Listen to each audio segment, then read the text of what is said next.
Ubiquémonos allí. Es una multitud que sale con un canto de victoria. La manifestación más extraordinaria del poder de Dios la habían visto sus ojos. Y sale ya no con quejas ni murmuraciones, salen tranquilos, salen gozosos. El terreno que se veía al frente no era tan agradable. Las montañas lúgubres, esas llanuras áridas. Si miraban un poquito atrás, el mar, a la ribera, ¿qué podían ver? Los cuerpos de los enemigos. Pero había algo que los llenaba de fortaleza, tanto a la multitud como a Moisés.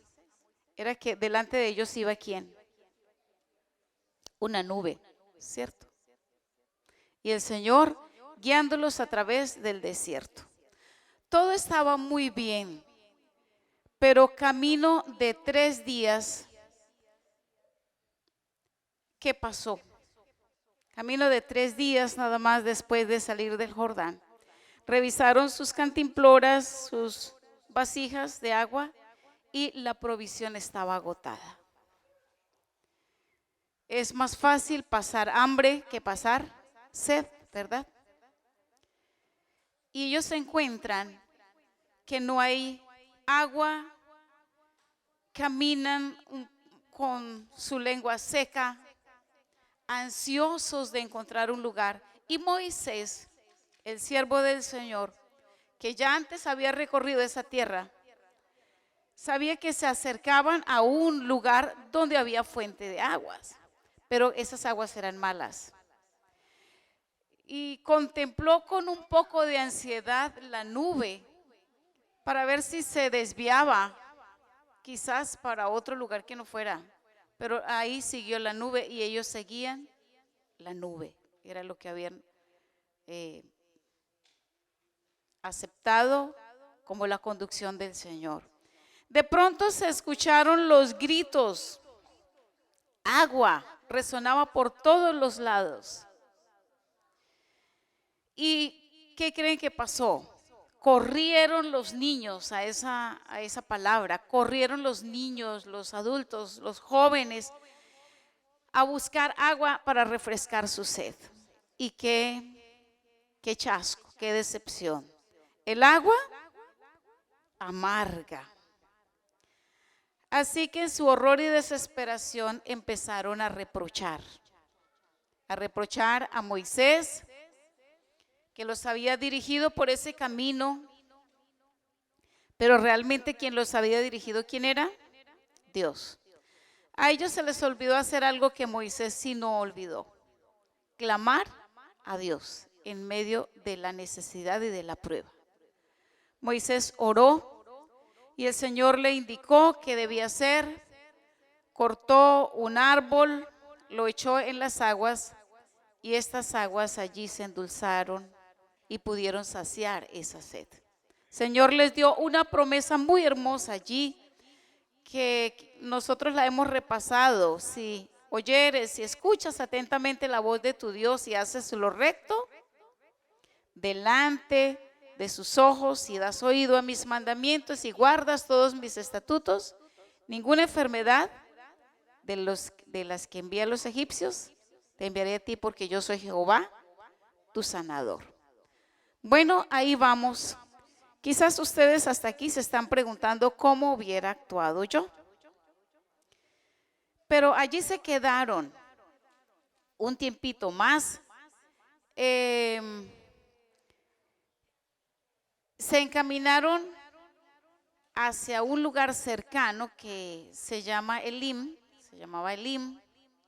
Allí pasaron un tiempo de descanso. Era un lugar que tenía como 12 fuentes de agua. Dice la palabra que también tenía 70 palmeras. Allí estuvieron un tiempito. Pero al mes, a los 30 días ya, revisaron ahora dónde tenían alimentos. y para su sorpresa notaron que la cesta de alimentos, que la canasta, había menguado bastante, que no había suficiente hierba en el desierto para sus rebaños, y se imaginaron lo que no debían haber pensado. Ellos se imaginaban que luego que se terminara esa porción pequeña de comida, sus hijos iban a morir de hambre, cosa que hizo nuevamente que arremetieran en su murmuración. Hasta los jefes y los ancianos se unieron para quejarse contra los caudillos que Dios había nombrado. Ojalá hubiésemos muerto en el desierto. Nos acordamos cuando comíamos pan hasta saciarnos. Nos ha sacado acá para matarnos de hambre. Eso podemos leerlo en Éxodo 16, 18. Hasta entonces ellos no habían sufrido hambre. Pero fíjense lo que ocurre cuando olvidamos que Dios nos ha conducido hasta aquí y empezamos a pensar en el futuro. Era suficiente que Dios les había dado muchas muestras de su amor y de su gracia para que ellos confiaran, ¿verdad? Sin embargo, vamos a tener aquí una sorpresa, porque nosotros, que también hemos visto, como decía la lección de la escuela sabática, tanta evidencia del amor del Señor, a veces estamos iguales. Dice la sierva del Señor en el capítulo de Patriarcas y Profetas, que se llama Del Mar Rojo al Sinaí, capítulo 26, que Dios permitió que ellos se vieran cercados de dificultades, que sus provisiones alimenticias disminuyeran, con un objetivo: sus corazones se dirigieran hacia el que hasta entonces había sido su libertador. Si en su necesidad clamaban, Él les otorgaría señales de su amor y su cuidado.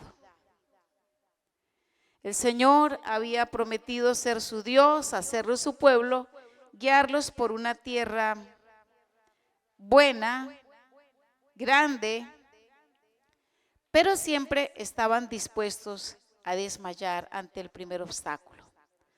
Vamos a ver esta mañana, queridos hermanos, algunas lecciones que el Señor quiere enseñarnos.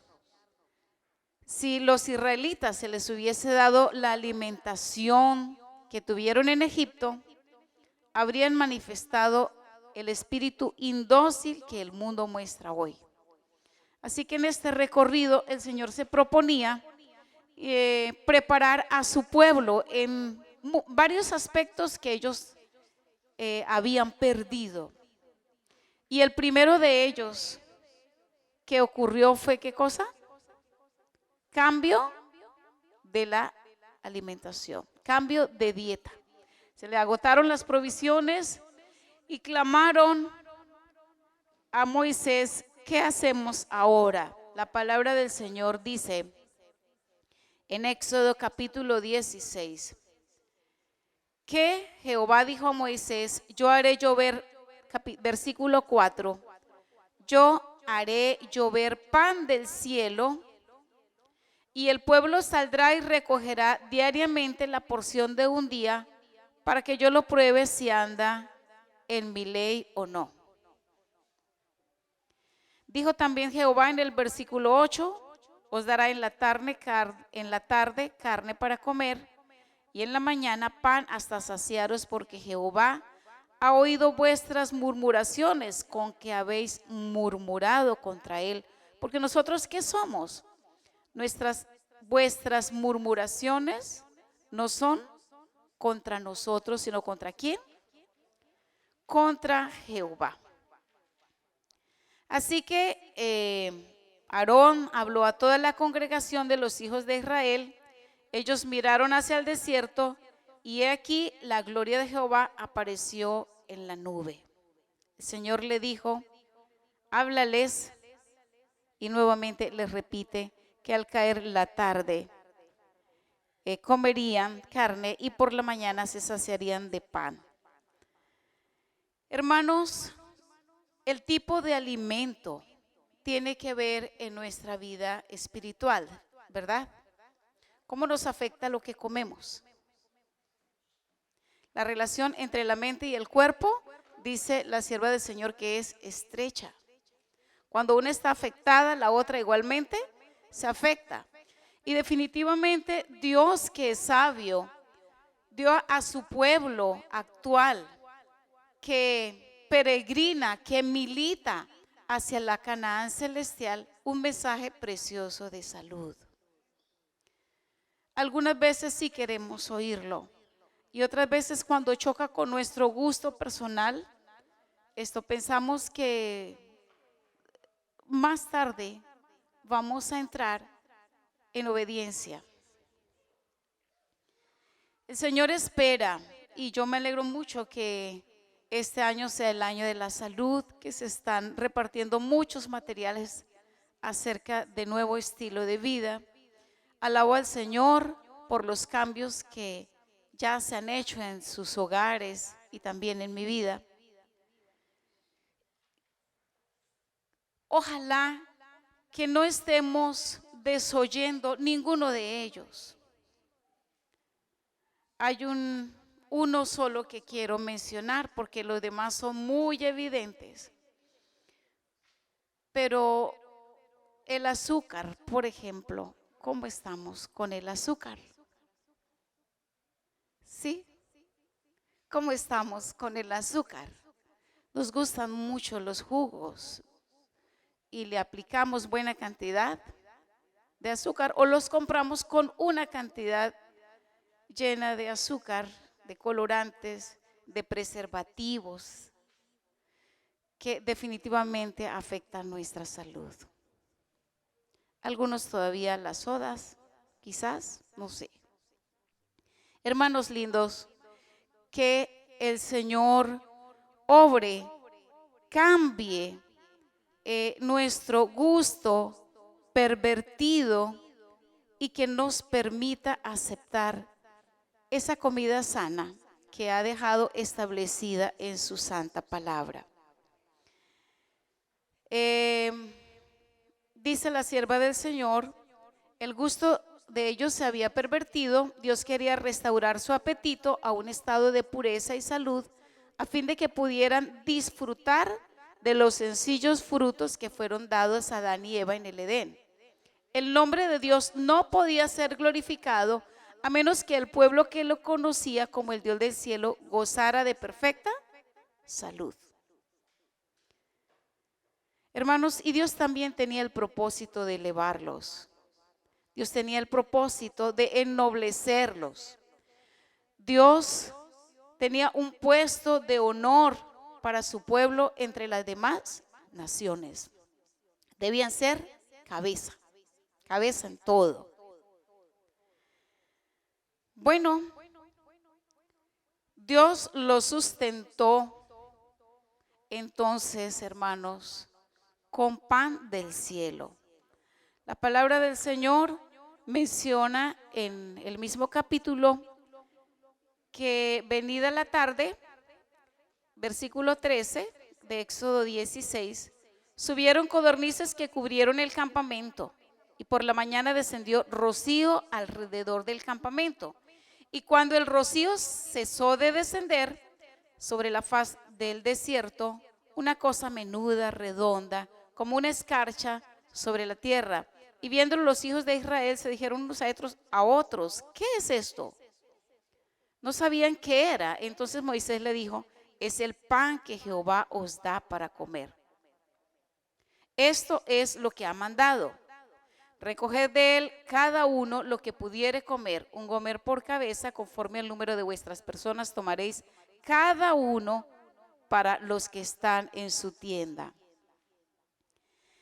Hermanos, ¿qué otro alimento podría tener las proteínas, los nutrientes, los minerales, las vitaminas más ricas que ese maná. La sierva del Señor dice en su palabra que algunos lo molían, otros hacían tortas. Definitivamente era el alimento más rico. Y si ellos obedecían fielmente al Señor, por supuesto, ninguna enfermedad iban a padecer. La segunda lección, además, la primera, Dios les cambió el tipo de alimento. Era muy importante, y quiero resaltarlo porque el nombre de Dios no podía ser glorificado a menos que el pueblo que lo reconocía como el Dios del cielo gozara de salud. La segunda lección que quiero está en el versículo 21. Lo recogían cada mañana según lo que había de comer, y luego que el sol salía, ¿qué ocurría? Se derretía. Aquí, hermanos, esto está una lección hermosa. Muy temprano, aún siendo oscuro, el Señor salía al desierto a orar. Y también dice la palabra de Dios en el Salmo 5:3: de mañana oirás mi voz, de mañana me presentaré delante de ti y esperaré. Hay algo tan importante aquí. No era que ellos podían dormir tarde y recogerlo al mediodía, o quizás si no querían desayunar para el tiempo del almuerzo. El pan del Señor estaba disponible en la mañana. Si no lo hacían, ya no iban a encontrarlo, no iban a comer. Pues la palabra del Señor en el camino a Cristo, ustedes conocen ese pasaje precioso: conságrate a Dios todas las mañanas. Haz de esto tu primer trabajo. Sea tu oración, tómeme como enteramente tuyo. Pongo todos mis planes a tus pies, úsame hoy en tu servicio. Mora conmigo y sea toda mi obra hecha en ti. Este asunto debe ser diario. Conságrate a Dios por ese día. Somete tus planes a Él para ponerlos en práctica o abandonarlos según te lo indicare su providencia. Podrás así poner cada día tu vida en las manos de Dios y ella será cada vez más semejante a la de Cristo. ¿Qué se propone el Señor a través de la comunión diaria?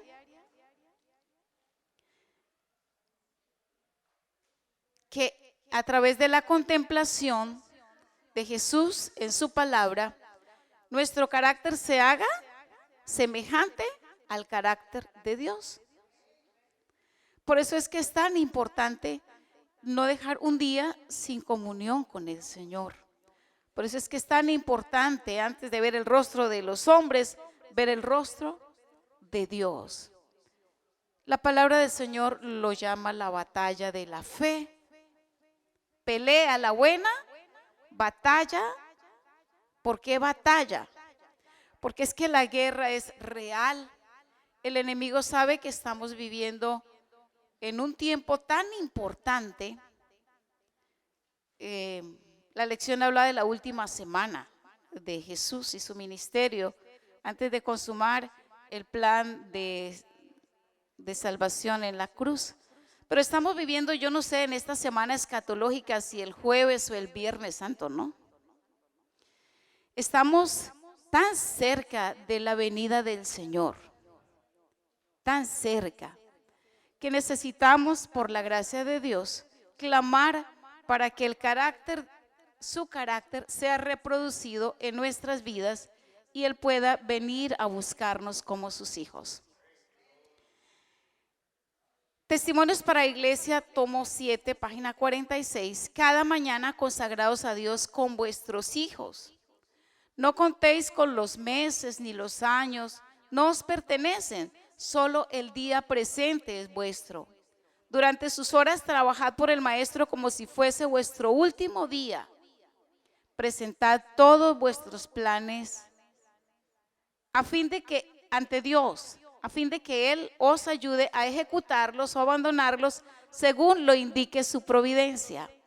Aceptad los planes de Dios en lugar de los vuestros, aun cuando esta aceptación exija que renunciéis a proyectos por largo tiempo acariciados. Así vuestra vida será semejante más y amoldada conforme al ejemplo divino. Y la paz de Dios, que sobrepuja todo entendimiento, guardará vuestros corazones y vuestros pensamientos en Cristo Jesús. Eso está en Filipenses 4:7. Y en este plan de madrugar a buscar el maná, debía unirse toda la familia, ¿verdad? Cada uno, dice la palabra del Señor, cada uno debía debía madrugar a encontrar ese pan. De pronto, hermanos, aquí, para decir que el alimento espiritual necesitamos tomarlo también cada uno. Porque puede el Padre tener comunión, pero el Hijo necesita aprender a tener dependencia igualmente de Dios. No se suple ninguno con el alimento del otro. Yo debo tomar el pan e ingerirlo para que supla mi necesidad física. Igualmente ocurre con el pan espiritual. Bueno, la cantidad también era importante. El Señor especificó. La Biblia dice que más o menos 3.7 litros era lo que contenía un gomer. Cada uno recogía lo que necesitaba. No le sobró al que recogió mucho, ni le faltó tampoco al que recogió poco. Quizás aquí podemos enfatizar que no desperdiciaban la comida, que tenían templanza, temperancia en la cantidad de alimentos que ingerían y que estaban totalmente satisfechos. Necesitamos aquí, con las bendiciones del Señor, usarlas con sabiduría, no malgastarlas, tener únicamente lo necesario, gastar no más de lo que se gana, evitar tener cosas innecesarias. Bueno, aunque estén en promoción, ¿no? Porque algunas veces somos tentados a usar lo que hay en promoción. En casa de mi padre teníamos una finca, 7 hermanos. Las responsabilidades del alimento o de trabajar para plantar el alimento eran responsabilidades de todos. Alguna vez, papá, somos solo 2 mujeres, los demás son hombres, cavó asadones, no sé cómo le dicen aquí, asadones, palas, bueno, no, palas no, para deshiervar, quitarle la maleza a las cosechas o picas. Y ese fue el día más feliz de mi padre. Aquí quizás es importante también resaltar que es importante delegar responsabilidades. Los hijos deben sentir el gozo de colaborar en casa, de asumir responsabilidades de acuerdo a sus edades. Podemos permitirles que colaboren en casa, aliviando un poco tanta tarea que tienen los padres, especialmente las mamás en la casa. La otra lección bien importante está en el versículo 19 y 20. Dijo Moisés: ninguno deje nada de ello para mañana. Mas ellos no obedecieron a Moisés, sino que algunos de ellos dejaron para el otro día, y crió gusanos y hedió, y se enojó contra ellos Moisés. ¿Cuál era la orden que habían recibido de Dios? Cada uno recogía lo que se comía ese día. Pero aquí hay un ejemplo de desobediencia. Guardaron del miércoles para el jueves. ¿Y qué pasó? Se pudrió, se pudrió. La desobediencia produce consecuencias. Necesitamos aprender a obedecer cada palabra sin pedir explicaciones, sin justificar por qué el Señor nos pide esto. A ver si encuentro el párrafo que corresponde a Patriarcas y Profetas, página 265, el párrafo 3.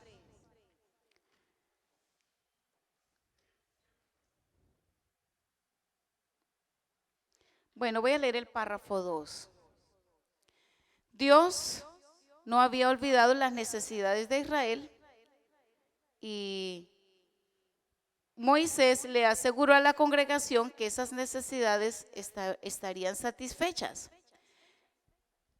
A ver, es un poquito más adelante. Al recoger el maná, algunos llevaban más, otros menos de la cantidad, pero a ninguno les faltó. A ver, está aquí. Al sexto día, el pueblo recogió 2 gómeres por persona. Los jefes inmediatamente hicieron saber a Moisés lo que había pasado y su respuesta fue: esto lo ha dicho Jehová, mañana es sábado, el día de reposo consagrado a Jehová.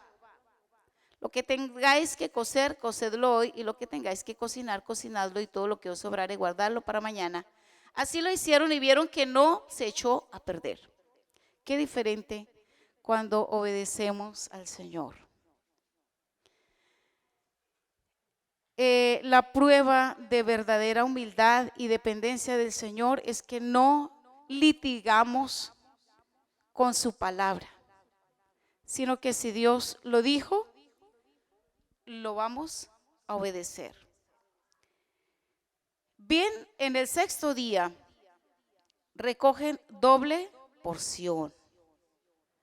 Aquí, hermanos, el Señor resalta la santidad del día sábado. Y también que no fue el sábado dado en el Sinaí, mucho antes del Sinaí. Durante casi 40 años ellos estuvieron recordando que el sábado era un día diferente de todos, que era un día especial. Porque ocurrían 3 milagros. El número 1, el viernes caía doble cantidad de maná. Y ellos podían recoger entonces doble cantidad. El otro milagro, el sábado no caía. ¿Qué lección más viva y objetiva podían ellos tener de que el sábado era un día especial y separado? ¿Y cuál era el tercero? Tercero de los milagros. Que no se dañaba, gracias. Que no se perdía. Que permanecía tan dulce, que permanecía tan rico como los otros días. Dios requiere de que hoy su santo día se observe tan sagradamente como en el tiempo de Israel. El mandamiento que se dio a los hebreos debe ser considerado por todos los cristianos como una orden de parte de Dios para ellos. El día anterior al sábado debe ser un día de preparación a fin de que todo esté listo para las horas sagradas. En ningún caso debemos permitir que nuestros propios negocios ocupen el tiempo sagrado. Dios ha mandado que se atienda a los que sufren, a los enfermos. El trabajo necesario para darles bienestar es una obra de misericordia y no es violación del sábado. Pero todo trabajo innecesario debe evitarse. Muchos por descuido postergan hasta el inicio del sábado cosas pequeñas que pudieron haberse hecho en el día de preparación. Esto no debe ocurrir. El trabajo que no se hizo antes del principio del sábado debe quedar sin hacerse hasta que pase ese día. Hermanos, cada semana durante su largo peregrinaje en el desierto, el pueblo de Israel presenció ese milagro de Dios. Allí tenemos una evidencia conclusiva de que el sábado fue establecido mucho antes de el Sinaí, mucho antes que los israelitas llegaran allí. Así comieron los hijos de Israel maná 40 años, es la lectura bíblica. Hasta que llegaron a tierra habitada, maná comieron hasta que llegaron a los límites de la tierra de Canaán. Hermanos queridos, el maná tipifica esa palabra de Dios. Y también a Jesús como el pan vivo que ha descendido del cielo. Su palabra debe ser ese alimento. Fueron halladas tus palabras y yo las comí y me fueron gozo y alegría en mi corazón. Y vivimos, por supuesto, de toda palabra que sale de la boca de Dios. Hay una bienaventuranza en Apocalipsis, capítulo 2, que dice: al que venciere le daré a comer del maná escondido. Al que venciere le daré a comer de ese maná.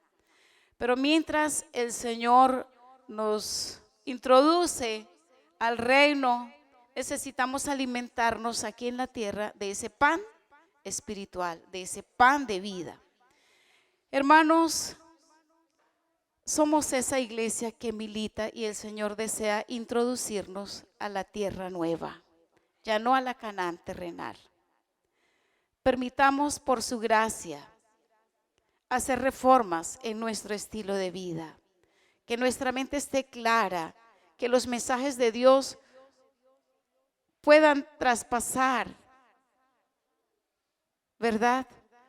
Que los mensajes del Señor puedan permear mi vida con una mente libre de tóxicos.